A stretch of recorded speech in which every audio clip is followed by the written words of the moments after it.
रामायण की अमृत धारा में आप सबका स्वागत है।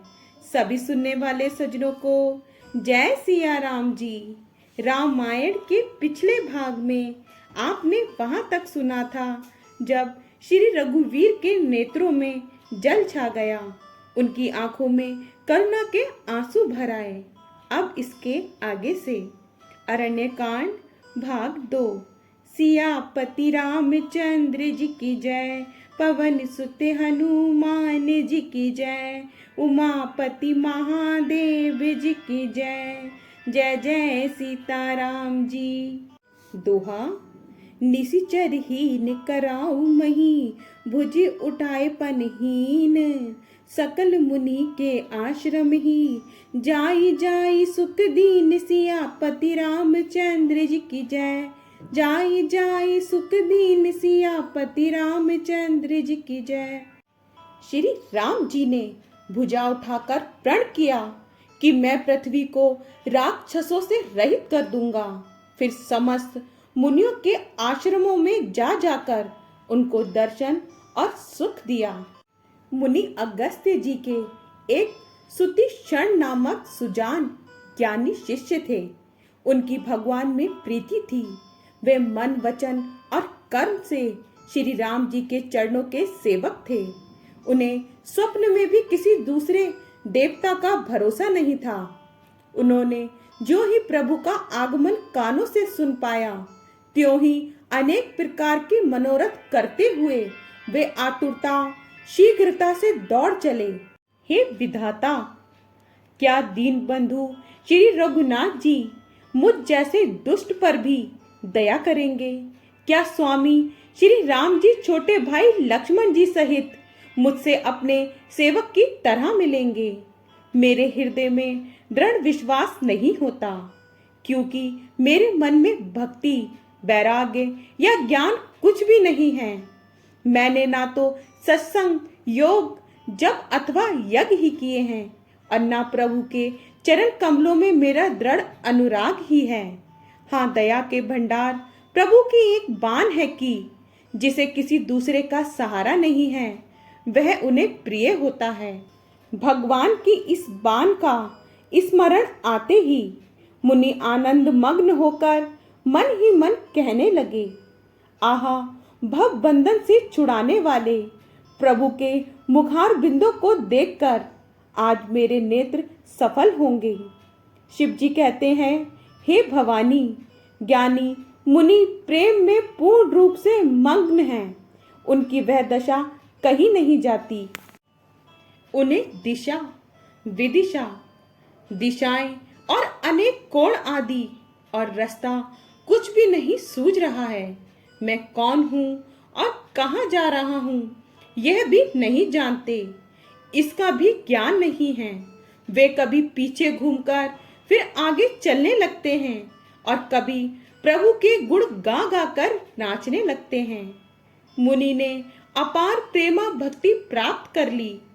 प्रभु श्री राम जी वृक्ष की आड़ में छिपकर देख रहे हैं। मुनि का अत्यंत प्रेम देखकर भव भय, आवागमन के भय को हरने वाले श्री रघुनाथ जी मुनि के हृदय में प्रकट हो गए। हृदय में प्रभु के दर्शन पाकर मुनि बीच रास्ते में अचल स्थिर होकर बैठ गए। उनका शरीर रोमांच से कुंठित हो गया। तब श्री रघुनाथ जी उनके पास चले आए और अपने भक्त की प्रेम दशा देखकर मन में बहुत प्रसन्न हुए। श्री राम जी ने मुनि को बहुत प्रकार से जगाया, पर मुनि नहीं जागे, क्योंकि उन्हें प्रभु के ध्यान का सुख प्राप्त हो रहा था। तब श्री राम जी ने अपने राज रूप को छिपा लिया और उनके हृदय में अपना चतुर्भुज रूप प्रकट किया। तब अपने इष्ट सब रूप के अंतर ध्यान होते ही मुनि ऐसे व्याकुल होकर उठे। मुनि ने अपने सामने सीता जी और लक्ष्मण जी सहित श्याम सुंदर विग्रह सुख धाम श्री राम जी को देखा। प्रेम में मग्न हुए वे बड़ भागी श्रेष्ठ मुनि श्री राम जी के चरणों में गिर पड़े। श्री राम जी ने अपनी विशाल भुजाओं से पकड़कर उन्हें उठा लिया और बड़े प्रेम से हृदय से लगा लिया।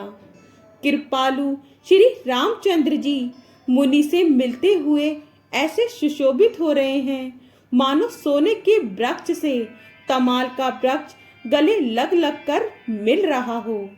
मुनि निस्तंभ खड़े हुए टकटकी लगाकर श्री राम जी का मुख देख रहे। दोहा। तब मुनि हृदय धीर धरी गही पद बारहि बार, निज आश्रम प्रभु आनी करी पूजा विविध प्रकार, सियापति रामचंद्र जी की जय। करी पूजा विविध प्रकार, सियापति रामचंद्र जी की जय। तब मुनि ने हृदय में धीरज धरकर बार बार चरणों को स्पर्श किया, फिर प्रभु को अपने आश्रम में लाकर अनेक प्रकार से उनकी पूजा की। मुनि कहने लगे, हे प्रभु, मेरी विनती सुनिए, मैं किस प्रकार से आपकी स्तुति करूं। आपकी महिमा अपार है और मेरी बुद्धि अल्प है, जैसे सूर्य के सामने जुगनू का उजाला। हे नील कमल की माला के समान श्याम शरीर वाले, हे जटाओं का मुकुट और मुनियों के वस्त्र पहने हुए, हाथों में धनुष बाण लिए तथा कमर में तरकस कसे हुए श्री राम जी, मैं आपको निरंतर नमस्कार करता हूँ। हे लाल कमल के समान नेत्र और सुंदर वेश वाले, सीता जी के नेत्र रूपी चकोरों के चंद्रमा, शिव जी के हृदय रूपी मानसरोवर के बाल हंस, विशाल हृदय और भुजाओं वाले श्री रामचंद्र जी, मैं आपको नमस्कार कर। अत्यंत कठोर तर्क से उत्पन्न होने वाले विषाद का नाश करने वाले हैं, आवागमन को मिटाने वाले और देवताओं के समूह को आनंद देने वाले हैं। वे कृपा के समूह श्री राम जी सदा हमारी रक्षा करें।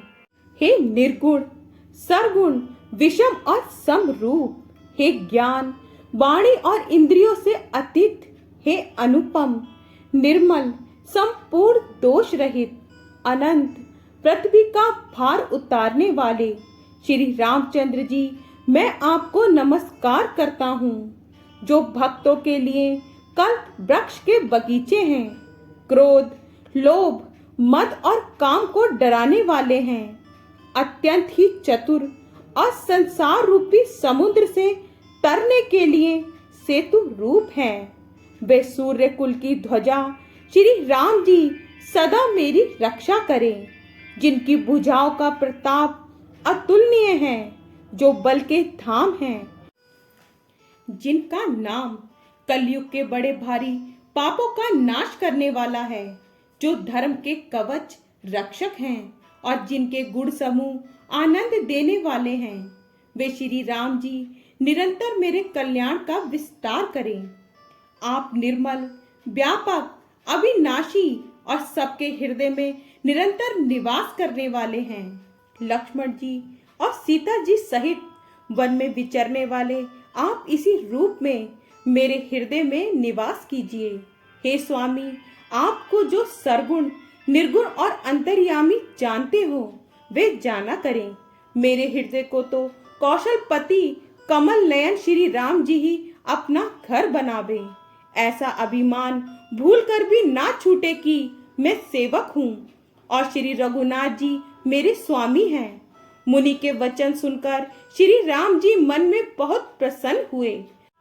तब उन्होंने हर्षित होकर श्रेष्ठ मुनि को हृदय से लगा लिया और कहा, हे मुनि, मुझे परम प्रसन्न जानो, जो वर मांगो वही मैं तुम्हें दूं।